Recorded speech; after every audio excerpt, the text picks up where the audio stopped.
Welcome to class tonight. I do hope you all are doing well. Hope you have a good night. Now, we're going to be moving in with our fourth standard for TCAP preparation. We're going to move into talking about variables and expressions tonight and tomorrow night. So we're talking about algebra. Now, tonight we're going to focus on the basics, okay, so the basic actions that we can do with formulas, and then tomorrow we're going to get more complex with our algebraic expressions. So, remember, ladies and gentlemen, you need to have your notes. You need to be copying these problems down. You need to be making sure you understand these, and if you don't, definitely either email me and let me know about a problem, or talk to me in class tomorrow, or talk to your teacher tomorrow. So, make sure that happens.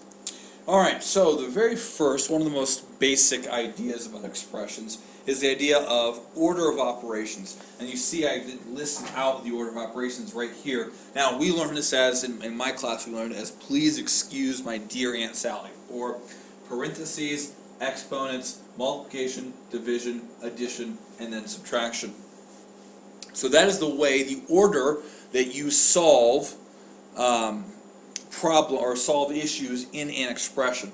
So right here we have an expression, 7 plus 5 squared. Now, using our order of operations, we know that we need to do exponents before addition. So let's go ahead and solve exponents before addition. So it would look something like this. So 7 plus 5 squared, well, let's solve this first. So 7 plus 25, because 5 squared is 25, and then we'll go ahead and solve them. So 7 plus 5 equals 32. So, my first expression equals 32. And see, I solved it using my order of operations. Now the next one just simply focuses on the idea of exponents. Okay, so exponents are those little small numbers that at the upper right-hand corner of a number. Now, when I see my 2, that means squared, or multiply by itself. So 5 times 5. When this one, I see a 3. So that means I need to multiply 8 by itself 3 times. So it would be something like this. 8 times 8 times 8. So I know 8 times 8 is 64. Now I do 64 times 8, so I'll do it over here, just for speed's sake. It's going to be 48, 49, 50, 51. So there we go.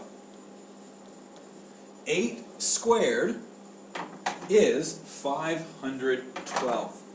Okay? Or sorry, 8 cubed, or 8 to the 3rd power, is 512. Alright, so that is order of operations, and then exponents. Now, the next thing we're going to talk about is what's called the distributive property. Now, this is a big deal, and I remember spending a good bit of time on this because the distributive property is actually very, very helpful. It sounds scary, but it actually is very, very helpful when you get into the nitty-gritty. So, now I have some big problems here. 7 times 78, that's a big problem. But we can use the distributive property here. We can use that to help us solve and make it a lot easier. So now I have here a very seemingly complex formula here. So I have A times B plus C equals A times B plus A times C. So what I did is I took my A and I multiplied it by B and then multiplied it by C. And then I can add those together, and it's the exact same thing as A times B plus A times C. Now, that's a little complex, so let me make it a little simpler with these specific ones. 7 times 78, that's a scary multiplication problem, so let's make it simpler.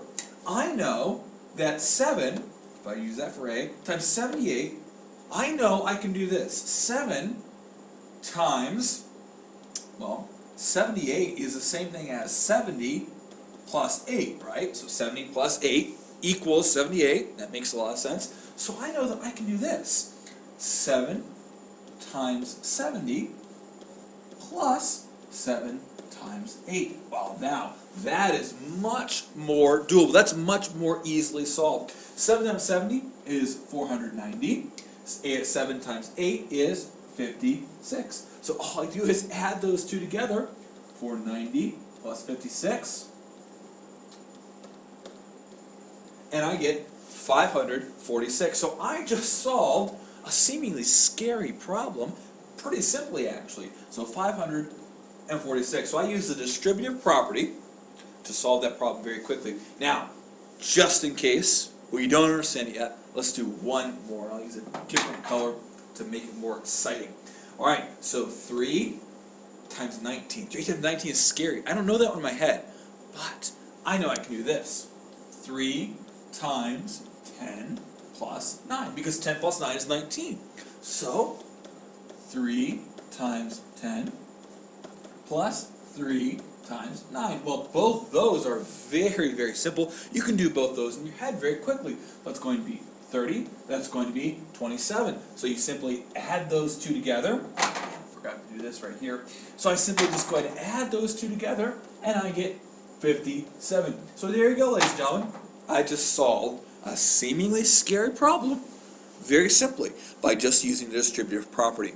All right, the last thing, ladies and gentlemen, we're going to be working on evaluating an expression for n equals 9. So here we have an expression, okay? So this is called an expression. And so all I'm going to do is take 9 and substitute it for n. So it's going to look something like this. So n minus, let me write that right, n minus 7, well n equals 9, so 9 minus 7, well that's very easy. That's simply 2. So we're just taking whatever it says it is, okay, in this case n equals 9, we're taking that and putting it in place of the variable, in this case n.